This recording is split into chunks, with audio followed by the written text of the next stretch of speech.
There we go. We are recording. So for those of you that don't know me, my name is Cassie Barone. I am the athletic director. Thank you for joining us for this Zoom meeting. We have Coach St.Amand on the line as well. So I'm going to first throw it over to him because he's the one we mostly want to hear from. And at the end, I'll wrap it up with some points. So go ahead, Coach, take it away. Perfect.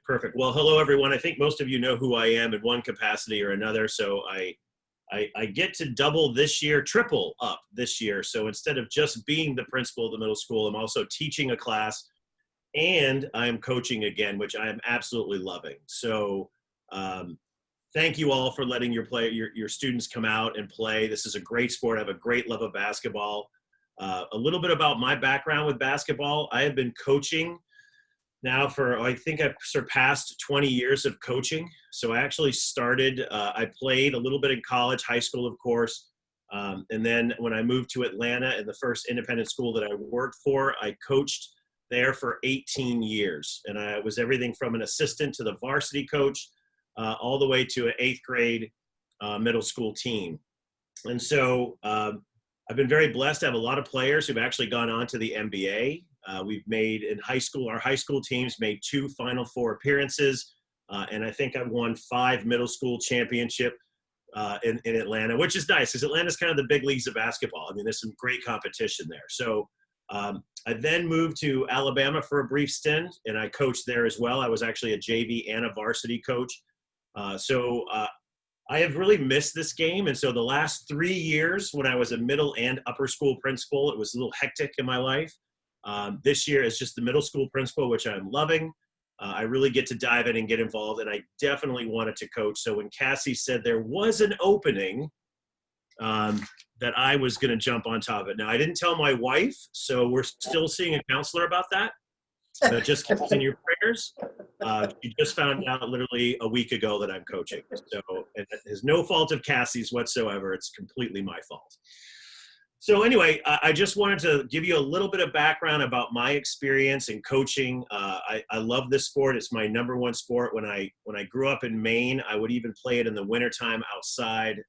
It's just a great passion of mine that I've never lost. And every house I've ever lived in had a hoop in it. So I still love it. And I'm so glad I get to share this with the kids. So we have a great team. We have 11 players on the A team, most of which are made up of some 7th and the rest are 8th graders. And they're such great kids. We worked hard. We have a really tight schedule for practicing. Most weeks it's going to be 3:30 to 4:30. And when I say 3:30, like we start sharp at 3:30 and we don't stop. We get a water break somewhere in the middle. I think today I gave them a minute. And then we finish off the hour, and it's just about learning and growing as players. So as you have questions, I'm going to hit a few topics for you guys. And then if you have any thoughts or questions, feel free to jump in, and I'll do my best to answer any questions. So one of the questions that I get a lot is about attendance. And I know some students have some expectations outside of basketball. You know, the goal for me for attendance is that they need to be there. But I understand that there are exceptions to that, and some people have already spoken to me. But attendance is important. For example, today we're really putting in our major offense and a fast break. If they're not there, they're going to lose some of that knowledge, and it's going to hurt their chances of playing time in a game. And Cassie, I think I'm looking at the games 1, 2, 3, 4, 5, 6, 7, 8, 9, and with the potential for a couple more potentially right now. So we don't have a ton of games, but we do have a good collection. And attendance is important. But again, I understand things come up. They're sick. They have a conflict with, say, hockey or something that may come up. I completely get it. So when we switch to the topic of playing time, just so you all know, my goal is that every student, I've had this for every team I've ever coached, including the varsity level. If they're there and they're working hard, they should get some playing time. So my goal is to get everybody in that game in some capacity. And so they're working hard. They need a chance to execute and show that they've learned that knowledge. And the only way to do that, besides practice, obviously, is during the game. So you're going to see me sub a lot depending on the game. It could be 3 or 4 or 5 at a time. I want the kids to learn each other's habits and how they play well together and learning all 5 positions on the floor. So as far as playing time goes, I really am going to try and make sure everyone plays every game. Now, again, attendance can impact playing time. If we've got someone who's missed a couple of days and we put some plays in, that may affect their playing time at the next game, but certainly not for the entire season. It may just be short-lived. Communication. I am probably more organized than I should be to a fault. So you will be getting a communication from me probably every Monday, if not over the weekend, about upcoming events for the week, whether it's practice times, locations, games, transportation, which we'll get to in a second. I'll be sending something out to you so that you know the game plan that week for the entire week. So there shouldn't be any questions.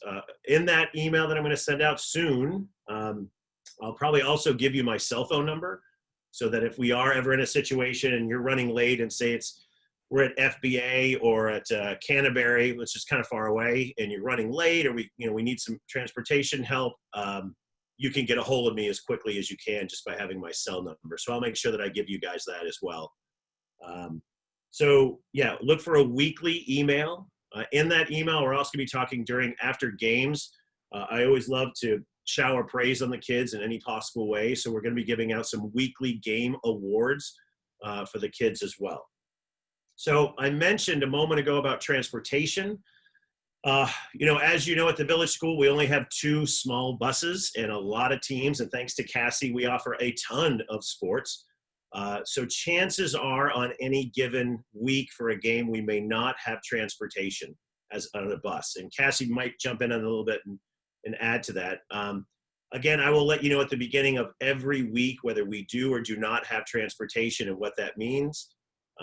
And so chances are you will be picking up your student and making sure they're at the game. I asked, the schedule, by the way, is online. I'm looking at it right now. There may be some tweaks to it, but chances are the games that are on there are pretty solid. And just make sure that your player is there at least 30 minutes prior to the game. That gives them time to find the gym. Sometimes it takes a while to get in the entrance. Then you have to stretch out or change up. And then get acclimated to the gym and then play the game. So about 30 minutes, I'd ask that all players be there ahead of time. Let's see. Picture day is coming up, so we will have pictures. You actually, and Cassie, correct me if I'm wrong, pictures are actually going to be done during our practice next week, so it doesn't impact anything you need to worry about. I'm going to be handing out uniforms probably tomorrow at practice. And we'll take pictures on the 16th of next week. That will be during practice. But how this impacts you is that you will be getting an email, right, Cassie, about how to purchase those particular pictures. Is that right?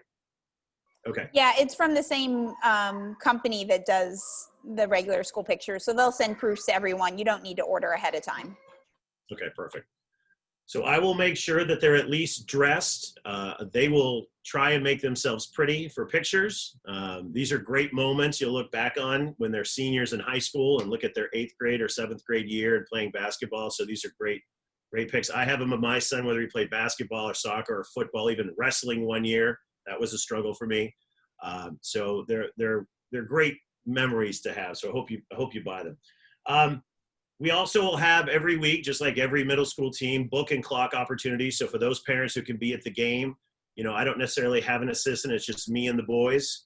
So every game every home game at least, definitely need someone to do the book and the clock. Away games, the clock is taken care of, but I still have a book. So if you're a parent who likes to do the book in particular, we would love to have you. I can train you how to do it. It's pretty easy.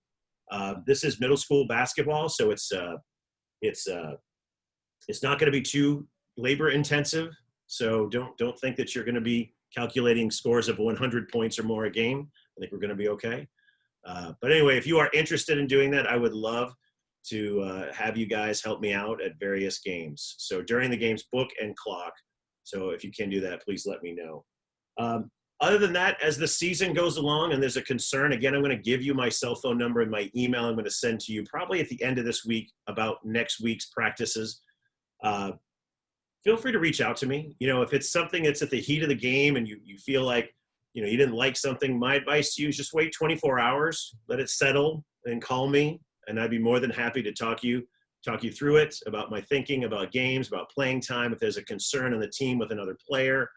You know, I'm going to let you know, these are pretty competitive guys. I saw it today in practice. We were going hard and we were going fast. I see Dawson sitting back there. Hey, Dawson, good to see you, buddy. So, you know, we're very competitive, and that's the atmosphere we're creating. When we hit that floor at 3:30, I mean, it's go, go, go. We play hard, and these guys are going to get pretty competitive. So if there ever is a concern or an issue, just like when I'm wearing my principal hat and something at school, do not hesitate to reach out to me and just let me know you want to have a conversation. We'll pick up the phone. I'll chat with you. Of course, Cassie and I do wish we could do this in person. And in a perfect COVID-free world, we would actually all be sitting in the gym together, having a good laugh, getting to know each other a little bit better. But obviously, we can't do that. So again, just those concerns. When I give you my cell phone, you know my email address. It's on the website. Some of you, I've talked to you for a few years now. Do not hesitate to reach out to me whatsoever with any concerns that you have. All right, Cassie, that is it for my list. Good job. You covered it well. Thanks. Just a couple things I want to cover more program-wide. Our COVID protocols and what we're doing. I will take the opportunity to speak with the boys over, it might be tomorrow, but sometime soon, about these protocols. They've been going through them now for a couple weeks and they seem familiar with them, but I like to have time to speak to them about why it's important that we keep doing these things. We had the conversation about whether you are strongly believe we should wear masks or we shouldn't. What's really important right now is we're going to do what we say we're going to do. And I think everyone really understands that communication. We are allowed to play the schools that we play based on the protocols and the procedures we have in place. For this particular team, we don't play public schools, but Collier County Public Schools, for example, will only play schools with a very specific mask policy during the school day. So it's important that whatever policies and procedures that I've submitted to these other schools are what we're actually doing. And so far, all of our student athletes beginning in August have been great with being honest, being respectful to all of these protocols. So I could not be prouder of our kids. What we do before each practice is each kid is screened, which means, and coach actually, which means their temperature is checked, yes, but we also go through a symptom checklist. So after they've done it a week, we can say, have you had a change in symptoms? But before that, we say, have you had a fever, cough, sore throat, shortness of breath, close contact with someone with COVID in the last few days? We go through this. We create a sheet for each team, and it's called a practice pod. So we document who attended practice on which day, so that if there is an issue that we need to have some real contact tracing, we have very hard evidence of who was at which teams. If a group practices together, for example, if for some reason the boys A and the girls A scrimmage, we then combine those practice pods. That way, on the sheet, that way we really can go back and contact trace. We did have an instance in the fall where we needed some contact tracing, and it took us less than 10 seconds to figure out who was at practice a particular day. So it was so rewarding for us. We're like, this is why we're doing it. And everyone was fine, and it was great. So those are our COVID protocols. As far as away games, every gym and every facility is a little different. And what I'm hearing from a lot of these schools, too, is they're all reevaluating what their gym capacity, as well as, like, some schools do let you bring cheerleaders, some don't. They're all reevaluating those, not all of them. A few of them are reevaluating after the new year. So while I may know what they've been doing for volleyball, it may be different by the time we play them in January. So I will be communicating with everybody, whether it's 2 guests per player, 1 guest per player. Some schools, unfortunately, in the fall were 0 guests per player. But I think all these schools that we have on the schedule, we should be able to have parents go. Our own home games, what we're doing is we are allowing 3 guests per player. The visiting team gets 2 guests per player. Where we're extending that a little bit, because I think we are ready to move into slightly more people in the bleachers than we were in the fall, based on us really understanding our protocols and procedures, is we're going to extend it and perhaps have some student tickets available. That way, if a student wants to invite a friend, they don't have to say, Mom, don't come this time. I want my friend to come instead. That way parents always have the opportunity. That started happening in volleyball, that, you know, Mom was told not to come because we wanted boyfriend there. So we're trying to remove that problem. Again, as Coach St.Amand said, the schedule is online. It is your best source of information. After this meeting, prior to this meeting, if I had changes, I just changed them and you wouldn't know any differently. My marker is after this meeting, anytime there is a change, I will note on that this is a change.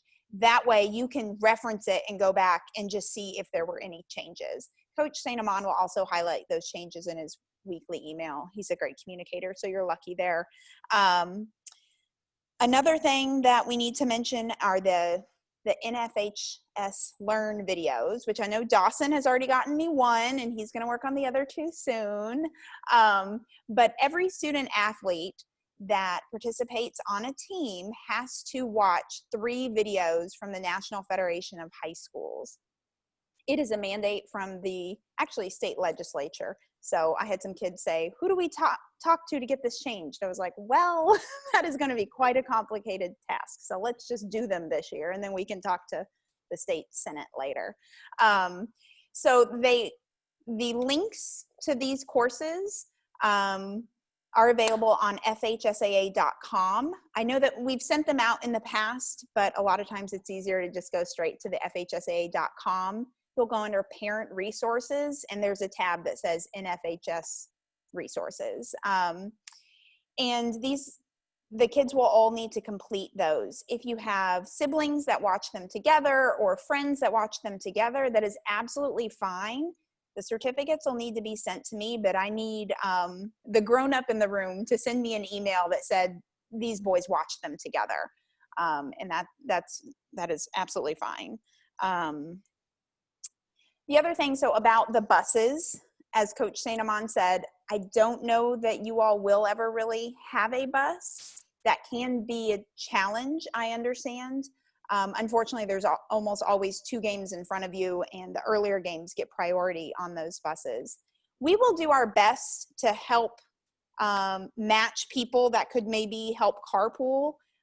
We try not to officially arrange carpools because it gets really sticky and difficult, but you know, if we hear so-and-so is willing, we'll do our best to communicate that to you all. So if you ever are in a bind and you absolutely don't have a way to get your son to the games, we'll be a good resource for you.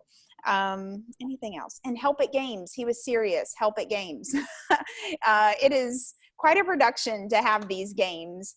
So if anyone at all is interested in keeping book or clock, I would greatly appreciate it. It's a lot of fun. You get a behind the scenes. You get to hang out with me, which I don't know if that's, I don't know, maybe that won't convince you. You get to hang out really close to your basketball player. But guaranteed courtside seats. Right, and it doesn't take away from one of those player guest tickets. So, you know, if you've got 4 people wanting to come, then you better volunteer. But we really would appreciate any help you could give there. If you don't mind just sending me an email, cbarone@tvsnaples.org, or tell Coach St.Amand too. He'll share it with me because this is always exciting if someone wants to help. So are there any questions right now? Yes. Can you just ask or look at the schedule? And last year I caught myself because I never have cash because the kids always seem to take it when I have it.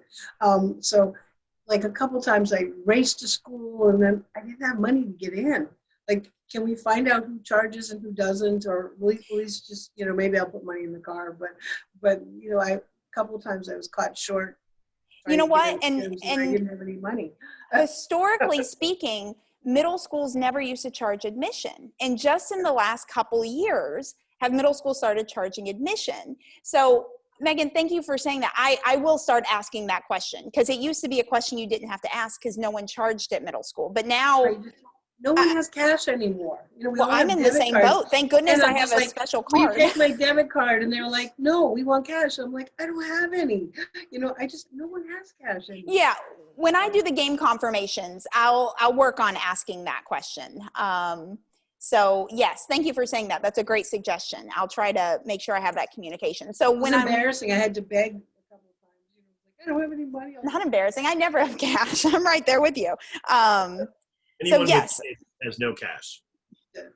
None of us have. You know, it's something of the past. Cash is just not, you know.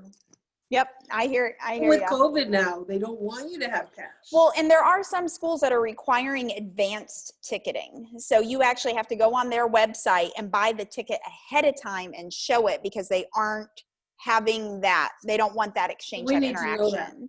Yeah, well, and those I have always been very forward with that information because that's a lot of things you need to know ahead of time. But the whole, do you have $5 or not? That I'll ask those questions and I'll communicate that to you all because that's good information to know. Great suggestion. Thank you. Anything else? And again, oh, go ahead. Sorry, I was just asking, is the schedule going to, practice schedule going to change week by week, or is what we had this week pretty consistent? No, it will change largely once we get into games because obviously, you know, if we've got a game in one place and another, it does change. This team, luckily, has a pretty nice practice slot that I do absolutely everything I can to maintain it, to not have it change. Now the location, you know, as far as the boys know which gym to go into, like that's going to change. But for you, it's inconsequential. But I will do my absolute best for practice to always be after school from 3:30 to 4:30. But I unfortunately can't guarantee that. Yeah, so when I send my email, which probably will be like Friday for the following week, that way you can plan through the weekend. You know, if there's a game, you need transportation, it gives you some time to think about that and logistically figure it out as a family. I'll be including the practice schedule, and it can change. The majority of the time it will be 3:30 to 4:30. It may be a little bit later than that, 4 to 5. I don't think it will go much beyond that. If it does, chances are we may have to cancel practice because of all the events happening. So pretty much going to stick within that time slot. Yeah, I would say if it isn't the 3:30 to 4:30, it would be no practice. That would be the more likely scenario, just if I'm slammed with too many practices and games in the gym. But yeah, I would never all of a sudden say, hey, Coach St.Amand, you got to go from 6 to 7 tonight. Like, that's not going to happen. I'm not going to give you, you all have enough to deal with. I'm not going to make you deal with that. But again, like I said, when I send my email, which probably come out on Fridays, I'll have any game information necessary, practice information for the following week so that you guys will have the whole weekend to logistically plan as a family how to accommodate that. And would there ever be weekend practices, or it's just always during the week? Not like the upper school, right? They wouldn't have any Saturday practices? No, it'll just be during the week, during the school day. That'll come once you're on that high school team, but no. Yeah. Say goodbye to your Thanksgiving break and your Christmas break, but yeah. Are we in a league, or what's the tournament at the end of the year? It's the Gulf Coast Athletic Conference League. So it's all the other independent schools in Lee and Collier County that also have high schools. So it's Seacrest, First Baptist Community School, Evangelical Christian. It's basically everyone we're playing. That's our conference. I am working to get a couple more games, but unfortunately a lot of schools, like for example, there's a charter school league in town. They've kicked off their season. They're not even going to start practices until after January. So we usually have a handful of games with them. We don't this year. I am working on picking up another community school game.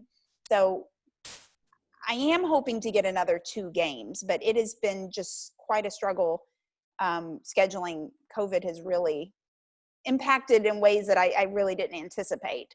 So all those schools on the list are the conference. So right now, every game we have is a conference game, save the second FBA game, because that's a non-conference, but it's still our conference.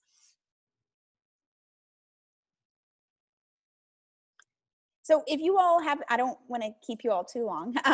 Plus I have another meeting in like 2 minutes. Oh, that was recorded. I shouldn't have said it like that. Darn.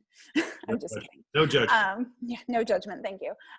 So if you all have any more questions or anything, feel free to reach out to Coach St.Amand or myself or Christy English in the athletic department. We are always willing to help. We are really excited for a great season. So with all of this, you may all go have dinner now. Again, look for my email tomorrow. I'll be sending it out. It will have my cell phone. Probably going to ask one of you who's a little more able than I am to create maybe even a group chat of all of us parents and coach. So if there's ever something I need, it'd be quicker than email. That would be great too. So we can talk about that and develop that throughout the season. But anyway, my email will come tomorrow. Practice times, games that are coming up. Our first game is December 1st. So look for that. If we find out whether, by the way, if they charge or if there's a limit to guests, Cassie will let me know and I'll put that in my email as well. Great. But thank you all so much for coming. We really appreciate you taking the time to be here. I know it's kind of a hectic day with practice just ending. I still got my whistle on. So, but thank you very much. Look for my email. And again, if you have any questions or concerns, reach out to me. I'll be more than happy to chat with you. Great. Thank you. Great. Thank you.